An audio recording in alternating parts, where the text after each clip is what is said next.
Now, the rest of the story.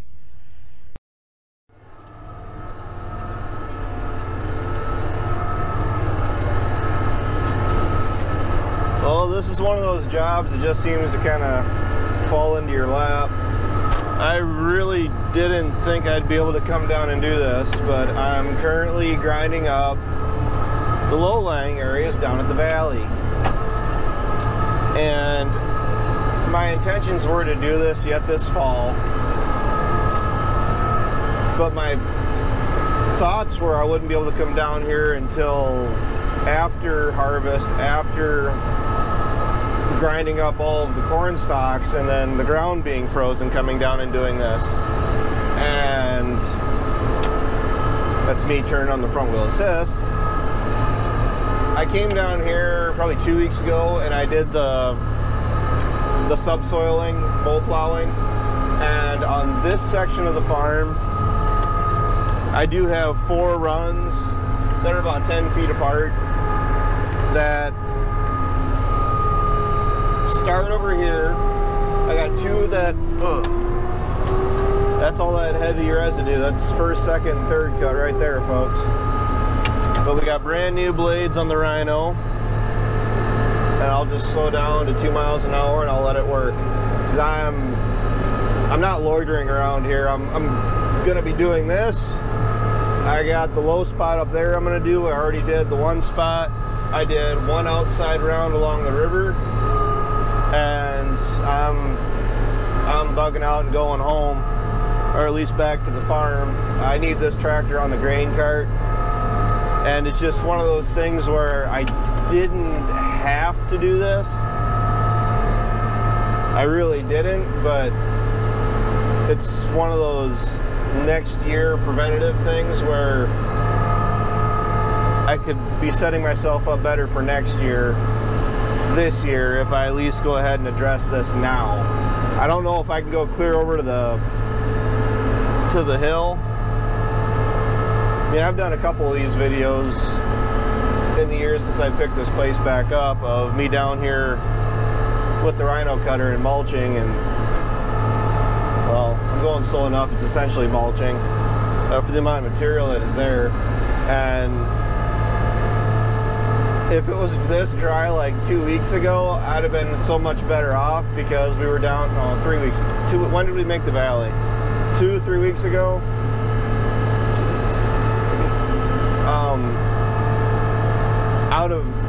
I would have made this like I did last year, and like there was standing water there when we were making the hay down here, and that is bone dry. It looks like concrete. So why don't I come down and cut it now?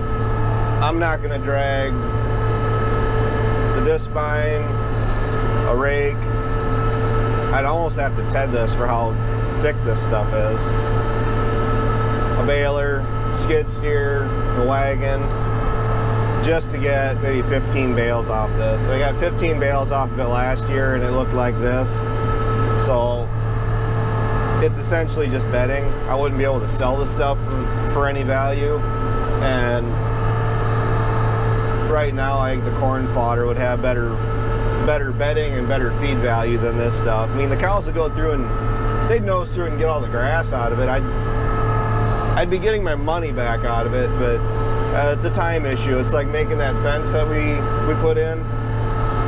We spent 4 days redoing a lot of the fences around the buildings at my place, and that was also one of those jobs I wanted to get done before harvest. Beans are ready. We're gonna try going tomorrow. A lot of it is just whatever learning curve that 9770 throws at us, which we haven't even hooked the bean head up to it and ran it yet. I mean, I ran the combine and got everything. I know that everything on that is ready to run. As far as that bean head goes, just getting used to it, because we haven't cut any beans with that combine yet. So it's going to be a tried and true startup day tomorrow. And the reason I need this back up home is this is going to go on that green grain cart, that 500 bushel. Now, generally, I don't like putting that grain cart on this. Done it in the past, and the reason I don't like it is because that is a little soft there yet. That green grain cart full of grain, it does flex the hitch in this tractor a little bit, but I'm gonna wrap a chain, and I'll most certainly end up showing it to you. I'll wrap a chain around the quick hitch, the 3-point, and down around the drawbar, and then I can actually adjust the height with the 3-point controller here. So with the 3-point picked all the way up, nobody can mess with it. I can adjust the actual height down in here of the 3-point, so I can put just, I don't want to be actively trying to pick it up, the drawbar with the back end, but I want to at least support it, so that way it doesn't give it any flex. And I'm not really planning on going across the field too much with the grain cart in the 76, but it's going to happen in one way, shape, or form. It'll happen. I can't help it. And the 46 will be on the red cart. We already had shown that the 46 can handle pulling that red one. If we have the 76, really isn't generally doing much anyway. I'd rather put the 76 on the green cart and then save some of the hours on the 82, because when it comes to fall harvest, or the amount of hours you can put on a machine, grain cart tractor to me seems like it puts on a lot of hours on a machine when it's really all it's doing is just carting grain. And if you're sitting and waiting very long for the truck or for the combine, I feel like we got more use out of the 82 using it on the round baler, using it for tillage, and that's what it's going to end up doing is when we're done with the baler doing fodder or however it pans out, I'm going to put the 712 deer chisel back on the 82, and then one of us will be able to go chisel, either if the rest of us are busy, or if we just go and do it after dark or something. Which it looks like we have a good enough start for this fall as far as harvest goes. I think everything's ready to go. The biggest hiccup right now is the fact that basis is just atrocious. Local basis went from, for soybeans, went from 60 cents under to $1 under to $1.75 under. Now it's back to $1 under. So it's kind of annoying, but there's not much you can really do. I don't have any place to put it, and I need to sell it on top of it. So the way I got it, everything set up, I can't just sit on any grain. So this is going to end up getting the rhino cutter. I'm going to end up taking this back to my place on the way back home, back it in the shed, and then it'll be ready for whenever we decide to go through and start grinding up stocks. I got a bunch of my ground, over 150 acres,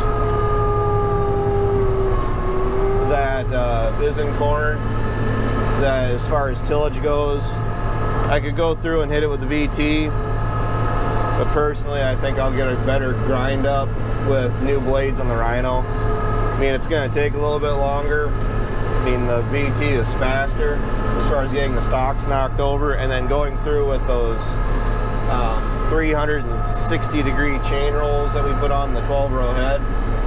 It should allow us to get those stalks ground down very well and managed going into next year, because those two farms in particular, planning on putting them back to corn. You're trying to manage next year this year.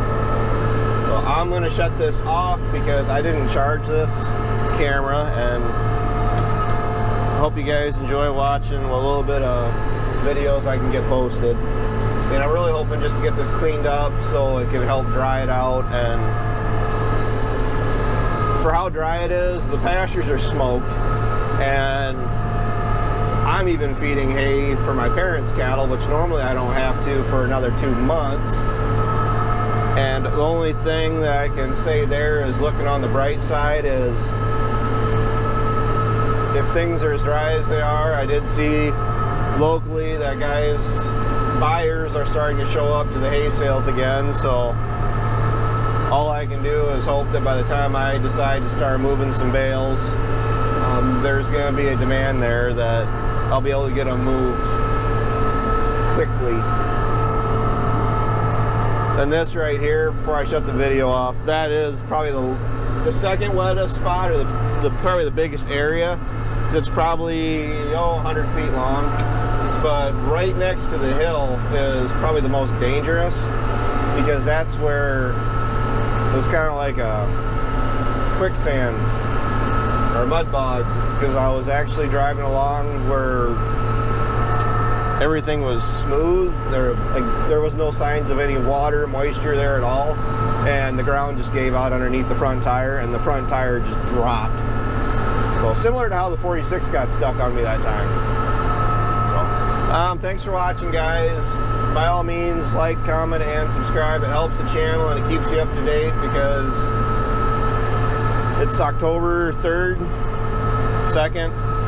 I'm going to do my best to try to keep the videos as up to date as I can through October, November, and they'll almost certainly taper off throughout December, seeing how things are going. But there should be at least something to watch here going forward. I'll talk to you guys later.